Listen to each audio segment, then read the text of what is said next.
그리고 한 걸음 더 나아가 여러분들께서도 예수님을 본받아 다른 사람들을 위한 진정한 친구가 되어 보시길 바랍니다. 우리들이 주변에 예수님을 닮은 친구가 되어줄 때 믿지 않는 직장 동료들, 친구들 그리고 가족들은 예수님을 믿을 기회를 더욱더 많이 얻고요. 그리고 우리가 교회에서 서로에게 예수님을 보여주는 친구가 되면 우리는 더욱더 그분을 닮는 교회가 되고 우리는 미소를 띠는 교회가 될 것입니다. 이 사실을 굳건히 믿고 가장 소중한 친구 되시는 예수님과 계속 동행하는 삶을 사는 저와 여러분들이 되길 주님의 이름으로 소원합니다. 출애굽기 33장 7절에서 11절 말씀입니다. 제가 읽도록 하겠습니다. 또 모세가 성막을 취하여 진영 밖에 쳐서 진영과 멀리 떨어지게 하고 그것을 회중의 성막이라 부르더라. 또 이 일이 일어났으니 곧 주를 찾는 모든 자가 진영 밖에 있는 회중의 성막으로 나아갔더라. 또 이 일이 일어났으니 곧 모세가 성막으로 나아갈 때 온 백성이 일어나고 각 사람이 자기 장막문에 서서 모세가 성막에 들어갈 때까지 그를 바라보았더라. 또 이 일이 일어났으니 곧 모세가 성막에 들어갈 때 구름 기둥이 내려와 성막문에 서고 주께서 모세와 말씀하셨더라. 온 백성이 성막문에 구름 기둥이 서 있는 것을 보았더라. 이에 온 백성이 일어나 각 사람이 자기 장막문에서 경배하였더라. 또 주께서 마치 사람이 자기 친구와 이야기하는 것 같이 모세와 얼굴을 마주 대하며 말씀하셨더라. 그는 다시 진영으로 돌아왔으나 그의 종 곧 눈의 아들 청년 여호수아는 성막 밖으로 나가지 아니하였더라. 아멘. 오늘 말씀 주제는 외로운 인생을 즐겁게 만들어주는 친구입니다. 외로운 인생을 즐겁게 만들어주는 친구. 형제자매님들, 제가 신혼을 보냈을 때 저와 제 아내는 나 혼자 산다라는 프로그램을 참 재밌게 시청했었습니다. 한 번은 2018년 6월 22일 방영된 나 혼자 산다 249회에서 쌈디라는 이름의 가수가 나왔습니다. 당시 쌈디님은 자신이 외로운 삶을 살고 있다고 토로했습니다. 의외였습니다. 겉으로 보기에는 잘생겨서 인기도 많고 돈도 남부럽지 않게 가지고 있고 화려한 삶을 살고 있는 아주 능력 좋은 가수인데 외로움을 느끼는 겁니다. 그분은 이렇게 얘기했습니다. 사람이 그리워서 외롭다기보다는 이제 인생이 점점 외로워요. 쌈디님은 이어서 전현무님과 한혜진님을 바라보며 두 분도 사랑하고 있어도 외롭잖아요? 라고 물었습니다. 그때 전현무님은 쉽게 대답하지 못해서 주변을 웃게 만들었습니다. 그리고 전현무님은 인간의 근본적인 외로움에 대한 질문을 던져서 쉽게 대답하지 못한 것이라고 해명하였습니다. 바로 후에 쌈디님은 외로움은 계속 깔려 있잖아요 라는 말을 덧붙였고 전현무님은 뭔지 알아요 라고 대답을 해 주었습니다. 소중한 형제 자매님들, 우리들 중 대부분은 이 쌈디님의 외로움은 계속 깔려 있잖아요, 외로움은 우리 인생에 계속 깔려 있잖아요 라는 말에 전현무님처럼 뭔지 알아요 라고 공감을 하실 겁니다. 그렇죠? 인생은 외롭습니다. 인생은 마치 출애굽기에서 이스라엘 백성들이 터벅터벅 걸어다녔던 광야와 같습니다. 그들은 분명 이집트로부터 빠져나와 좋아했지만 머지않아 광야길을 걷는 동안은 공허함이 그들의 마음을 차지하였습니다. 그래서 그들은 자신들을 만족시킬 만한 무언가를 찾다가 우상을 만드는 죄를 지어버렸죠. 그런데 이스라엘 백성들 중 가장 외로운 상황에 놓였던 사람은 누구였을까요? 저는 모세라고 생각합니다. 왜냐하면 모세는 그 누구보다 가장 고립되어 있었기 때문입니다. 모세가 인도하고 있었던 이스라엘 사람들은 그 누구보다 모세를 지지해주고 격려해주고 사랑해주어야 마땅했습니다. 하지만 온 이스라엘 백성들은 하나님의 눈앞에서 큰 죄를 지음으로써 모세의 노력과 정성을 먼지처럼 만들어버렸고 모세의 마음에 배신이라는 큰 칼을 쑤셔 넣어버렸습니다. 그리고 틈만 나면 모세에게 불평을 쏟아버렸습니다. 차라리 모세가 혼자 여정을 보내고 있었다면 모를까, 그의 눈앞에 있던 수많은 사람들은 아이러니하게도 모순적이게도 넌 혼자야 라는 것을 증명하고 있었습니다. 사람들이 곁에 있을 때 느끼는 외로움은 때때로 혼자 있을 때보다 더 비참한 외로움을 느끼게 합니다. 우리 형제 자매님들께서도 주변에 사람들이 있음에도 불구하고 외로움을 느끼실 때가 있으시죠. 그래서 모세를 충분히 이해하실 겁니다. 실제로 우리 주변에 사람이 없는 경우는 별로 없습니다. 우리 직장 동료가 있고요, 친구가 있고요, 교회 식구와 가족이 있습니다. 종종 그들은 우리에게 많은 즐거움을 주죠. 만족도 줍니다.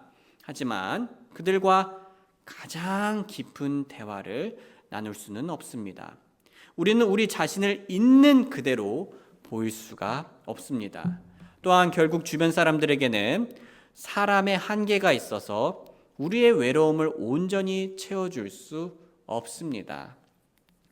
그래서 우리의 마음은 여전히 창문이 깨진 집 마냥 고독한 바람이 차갑게 마음대로 드나듭니다.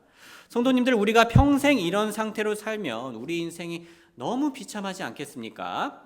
그렇다면 우리는 외로움이 계속 깔려있는 인생을 어떻게 즐겁게 만들 수 있을까요? 안타깝게도 우리는 할 수 없습니다. 사람은 쌈디님처럼 아무리 돈이 많거나 화려한 인생을 살아도 괴롭습니다. 여러분들 솔로몬 기억하십니까? 그 많은 부와 그 많은 쾌락과 그 많은 재산을 가졌는데도 뭐라고 결론을 지었죠? 헛되다. 물론 우리가 솔로몬처럼 그런 극에 달하는 것들을 추구하지는 못하더라도 우리는 클럽이나 술 또는 쾌락을 추구할 수는 있겠습니다. 하지만 그것들을 추구한 후에 우리가 집에 돌아오면 우리의 마음이 어떻죠? 공허합니다. 외로움은 우리가 무슨 짓을 하더라도 결코 떠나지 않습니다. 하지만 주님께서는 우리의 외로움을 떠나게 하실 수 있습니다. 오직 그분만이 우리의 가장 근본적인 외로움을 채워주실 수 있다라는 얘기입니다. 주님께서 왜 우리의 가장 근본적인 외로움을 채워주실 수 있는 분인가? 라는 질문이 올 때 가장 먼저 저는 주님은 우리가 필요할 때 언제든지 만날 수 있는 분이기 때문입니다 라고 대답하고 싶습니다. 성도님들, 제가 상담 관련 책을 읽었을 때 여러 가지 주의해야 할 상황들에 대해서 읽은 적이 있습니다. 그러니까 제가 상담자이고 내담자가 있을 때 어떠한 말들을 제가 주의해야 되는가에 대해서 한번 목록을 쭉 읽은 적이 있는데요. 그중 하나는 그 내담자에게 당신이 필요하면 24시간 언제든지 달려가고 통화해 줄 수 있어요 라고 약속하는 것입니다. 물론 그 말이 그 순간 큰 위로가 될 수 있겠지만 그것이 인간적으로 가능할까요? 불가능합니다. 하지만 하나님께서는 가능하십니다. 하나님께서는 우리가 필요할 때 언제든지 만날 수 있는 분이십니다. 출애굽기 33장 7절, 또 모세가 성막을 취하여 진영 밖에 쳐서 진영과 멀리 떨어지게 하고 그것을 회중의 성막이라 부르더라. 또 일이 일어났으니 곧 주를 찾는 모든 자가 진영 밖에 있는 회중의 성막으로 나아갔더라. 성도님들, 모세는 진영 밖에, 이스라엘 진영 밖에 성막을 쳤습니다. 참고로 이 성막은요, 모세의 개인적인 장막이었습니다. 우리가 흔히 알고 있는 지성소가 있는 그 성막이 아닙니다. 이거는 지성소가 있는 성막은 이스라엘 진영 안에 위치해야 됐었고요, 아직은 지어지지 않은 상태였어요. 당시 모세는 진영 밖에서 하나님을 만날 개인적인 성막을 만들었던 겁니다. 그리고 주님을 찾는 모든 자가 성막으로 나아갔었습니다. 형제자매님들, 본문에서 이스라엘 백성들은 주님을 찾기 위해 몸을 일으키고 직접 나아가야 했습니다. 우리가 주님을 찾기 위해 꼭 예배당에 나와야 한다고 상상해 보시길 바랍니다. 그러면 그 당시 이스라엘 백성들의 상황을 조금 더 와닿게 느끼실 수 있습니다. 하지만 오늘날 우리들은 하나님을 찾기 위해 우리가 사는 곳과 떨어진 곳에 장막을 짓고 매번 따로 찾아갈 필요가 없어졌습니다. 왜냐하면 하나님께서 우리 안에 장막을 치셨기 때문입니다. 에베소서 3장 16절과 17절 같이 읽겠습니다. 시작. 그분께서 자신의 영광의 부요함에 따라 자신의 영에 의해 속사람이 능력으로 강건하게 됨을 너희에게 허락하시고 믿음에 의해 너희 마음 안에 그리스도께서 거하게 하시고 또 너희가 사랑 안에서 뿌리가 내려지고 터가 다져져서 우리가 예수님을 믿음으로 받아들일 때 그분께서는 우리 안에 거하십니다. 우리는 우리 안에 거하시는 분께 언제든지 필요할 때 가장 빠르게 도움을 구할 수 있습니다. 히브리서 4장 16절 같이 읽겠습니다. 시작. 그러므로 우리가 긍휼을 얻고 필요할 때 도우시는 은혜를 찾기 위해 은혜의 왕좌로 담대히 나아가자. 소중한 성도님들, 우리는 고민에 휩싸일 때, 걱정이 앞설 때, 그리고 저녁의 외로움에 사무칠 때 이 예배당에 오실 필요가 없습니다. 왜냐하면 우리가 누워있는 침대 위에서 바로 일어나서 무릎 꿇으며 예수님께 도움을 구할 수 있기 때문입니다. 우리는 바로 그 자리에서 예수님께 모든 마음의 짐들을 맡길 수 있고요. 우리는 바로 그 자리에서 예수님의 함께하심을 기억하고 안심할 수 있습니다. 또한 우리는 직장이나 학교에서 외로울 때 직장을 뛰쳐나와 예배당으로 올 필요가 없습니다. 우리는 직장에서 혹은 평소 일상생활에서 서러운 일을 당할 때 바로 그 자리에서 우리의 주님께 필요한 지혜와 조언을 구할 수 있습니다. 우리는 바로 그 자리에서 지금 우리에게 필요한 주님의 은혜를 구할 수 있습니다. 그리고 주님은 우리들이 있는 바로 그 자리에서 들어주시고 도와주십니다. 만약 인생이 외로우시다면 누구보다 가장 가까이서 누구보다 우리를 잘 아시는 주님께 어서 나아가시길 주님의 이름으로 소원합니다. 그런데 성도님들, 우리 주님은 단순히 우리가 필요할 때 만나서 도움을 주는 조력자가 아닙니다. 도움을 주시는 분임은 맞는데요, 단순히 그 정도 수준의 관계가 아니라는 겁니다. 다시 말해 그분께서는 단순히 119 구급대원 같은 분이 아닙니다. 구급대원은 우리를 위기에서 구해줄지는 몰라도 우리와 따로 특별한 관계를 가지지는 않습니다. 또는 주님께서는 우리에게 뭔가 어려움이 있을 때 신속하게 전화 상담을 해주는 고객지원센터 직원도 아니십니다. 그러한 사람들은 분명 아주 큰 도움은 될 수 있습니다. 하지만 우리의 근본적인 외로움을 해결해 줄 수는 없습니다. 그렇다면 주님께서는 어떻게 우리의 외롭고 고독한 인생 여정을 즐겁게 만들어 주실 수 있을까요? 주님께서는 우리의 친구가 되어 주심으로써 우리의 인생을 즐겁게 만들어 주실 수 있으십니다. 우리의 친구가 되어 주심으로써요. 출애굽기 3장 11절 같이 읽겠습니다. 시작. 또 주께서 마치 사람이 자기 친구와 이야기하는 것 같이 모세와 얼굴을 마주 대하며 말씀하셨더라. 성도님들, 여기서 모세와 주님께서 얼굴을 마주 대하며 말씀하셨다라는 표현이 나옵니다. 이건 모세가 하나님을 직접 보았다는 뜻은 아닙니다. 왜냐하면 이 구절 뒤에 20절에서 주님께서 말씀하시길 내 얼굴을 보지 못하리니 이는 나를 보고 살 자가 없기 때문이라고 말하기 때문입니다. 그래서 여기서 모세와 주님께서 얼굴을 마주 대하며 말씀하셨다는 것은 그만큼 직접적이고 친근한 대화를 가졌다는 것을 표현하는 겁니다. 마치 친구처럼 말이죠.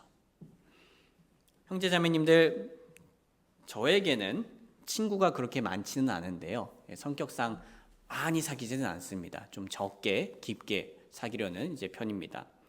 그런데 제 친구들 중 가장 나이가 많은 친구는 현재 52살입니다. 네, 제대로 들으셨습니다. 제 친구 중에는 52세 남성분이 있습니다. 지금 이 순간 이게 무슨 소리지? 그게 가능한가? 나이가 20살이나 차이가 나는데 친구라 부르는 건 너무 예의가 없는 것이 아닌가라고 생각하실 수 있습니다. 네, 그렇죠. 이게 일반적으로 한국에서는 상식적으로 있을 수가 없는 이야기입니다. 실제로 저는 우리 형제 자매님들 중 저와 나이 차이가 그 정도로 많이 나시는 분들과 이렇게 친밀해질 수는 있어도요, 가까워질 수는 있어도 내 친구예요 라고 말을 할 수는 없습니다. 지금 여기 계신 분들한테 제가 그러기는 어려울 것 같아요. 그런데 이 52세 친구한테는 제가 그럴 수가 있어요. 제 친구입니다. 이 52세 친구는요, 바로 여러분들도 알고 계신 분이에요. 우리 교회가 후원하고 기도하고 있는 필립스 선교사님입니다. 제가 미국에 있었을 때 그분은 외로운 외국인 학생이었던 저를 집으로 초대해 주셨고 따뜻하게 그리고 친절하게 대해 주셨습니다. 그리고 그분은요, 저를 친구라 불러 주셨습니다. 저는 이렇게 나이 차이가 많이 나는데 저를 친구로 받아주신다고 했을 때 문화 충격이었어요. 그래서 저는 그냥 이분이 지나가는 말로 유쾌하게 가볍게 말하셨나 보다라고 생각했습니다. 그런데 그분은 진심이었어요. 진심으로 저와 친구가 되고 싶어 하셨고 친구가 되어주셨습니다. 어제 저녁에도 그분은 저에게 이메일로 이렇게 얘기해 줬습니다. 형제님이 저를 형제님의 친구로 여겨줘서 고맙습니다 라고 저한테 그렇게 얘기를 해줬어요. 저는 저보다도 나이가 훨씬 많고 훨씬 많이 배우고 성숙한 분이 저를 친구라 불러주는 게 참 인상 깊었습니다. 성도님들, 그런데 오늘 우리는 본문에서 인상 깊다 못해 우리의 상식을 압도해버리는 사실을 하나 확인할 수 있습니다. 그건 바로 주님께서 사람인 모세를 친구처럼 대해주셨다는 겁니다. 하나님이 사람을 친구처럼 대해주신다는 것은 모세에게만 적용되는 것이 아닙니다. 아들 하나님이신 예수님께서는 이렇게 말씀하셨습니다. 같이 읽겠습니다. 시작. 이제부터는 내가 너희를 종이라 부르지 아니하리니 이는 종은 자기 주인이 하는 것을 알지 못하기 때문이라. 오히려 내가 너희를 친구라고 불렀나니 이는 내가 내 아버지에게서 들은 모든 것을 너희에게 알려주었기 때문이라. 예수님께서는 우리를 친구라고 불러주십니다. 성도님들, 참고로 예수님께서 우리를 친구라 불러주신다는 의미가 예수님께서 우리에게 만만하거나 우리와 동등한 분이 되신다는 뜻이 아닙니다. 마치 필립스 선교사님이 저를 친구로 불러주셨을 때 그분이 저에게 만만하거나 저와 동등한 분이 되는 게 아니었던 것처럼 말입니다. 하나님께서 큰 은혜로 모세에게 친구가 되어주셨던 것처럼 예수님께서는 큰 은혜로 우리에게 친구가 되어주시는 겁니다. 주님은 다음과 같은 대우를 받으시는 분이세요. 출애굽기 3장 33장 10절 말씀. 온 백성이 성막문에 구름 기둥이 서 있는 것을 보았더라. 하나님의 그 임재하심을 보여주는 거죠. 이에 온 백성이 일어나 각 사람이 자기 장막문에서 경배하였더라. 성도님들, 하나님 또는 예수님께서 우리에게 친구가 되어주셨다는 건 우리가 경배해야 할 지극히 높으신 분이 친구가 되어주신다는 겁니다. 그리고 이 관계는 헐만 좋은 친구가 아닙니다. 예수님께서는 우리를 진실되게 사랑하는 친구이십니다. 요한복음 15장 13절 같이 읽겠습니다. 시작. 사람이 자기 친구를 위해 자기 생명을 내려놓으면 이보다 더 큰 사랑이 없느니라. 성도님들, 솔직히 우리 친구들 중에서 우리를 위해 목숨을 바칠 만한 친구가 몇 명이나 됩니까? 우리를 위해 목숨을 못 바치는 친구들이 나빴다는 게 아니라 그렇게까지 큰 사랑을 가진 친구가 몇이나 될까를 생각해 보고 싶은 겁니다. 그런데 우리 예수님께서는 우리를 위해 죽으셨죠. 그냥 교통사고에 치이듯이 한순간에 돌아가신 것도 아니고 그 고통을 처절하게 하나하나 맛보시며 천천히 죽으셨습니다. 우리의 친구 되시는 예수님께서는 십자가에서 그분의 크신 사랑을 우리 마음에 넓게 부어주신 겁니다. 다시 말해 우리에게는 우리의 외로움을 사랑으로 가득 채워 기쁨의 잔을 나눌 수 있는 친구가 있습니다. 저는 이런 친구가 있어서 너무 감사합니다. 제가 인생을 살다 고민이 생길 때, 낙심되는 일이 있을 때 제 친구 되시는 주님은 저를 격려하시고요. 또는 제가 아무도 모르는 선행을 베풀었을 때조차도 그것을 함께 크게 기뻐해 주십니다. 형제 자매님들, 지금까지 우리는 우리의 외로운 인생을 주님께서 기쁘게 만들어 주실 수 있다는 것을 살펴보았습니다. 우리는 외로움을 홀로 감내할 필요가 없습니다. 왜냐하면 우리가 필요할 때 우리는 언제든 우리 안에 계신 예수님을 찾을 수 있기 때문입니다. 우리는 외로움을 기쁨으로 만들 수 있습니다. 왜냐하면 주 예수님께서 우리의 진정한 친구가 되어주시기 때문입니다. 그렇다면 구체적으로 예수님께서는 친구로서 우리의 인생을 어떻게 기쁘게 만들어 주십니까? 몇 가지 예를 들자면 그분은 우리의 직장 동료보다 더 가까운 동료가 되어주시고요.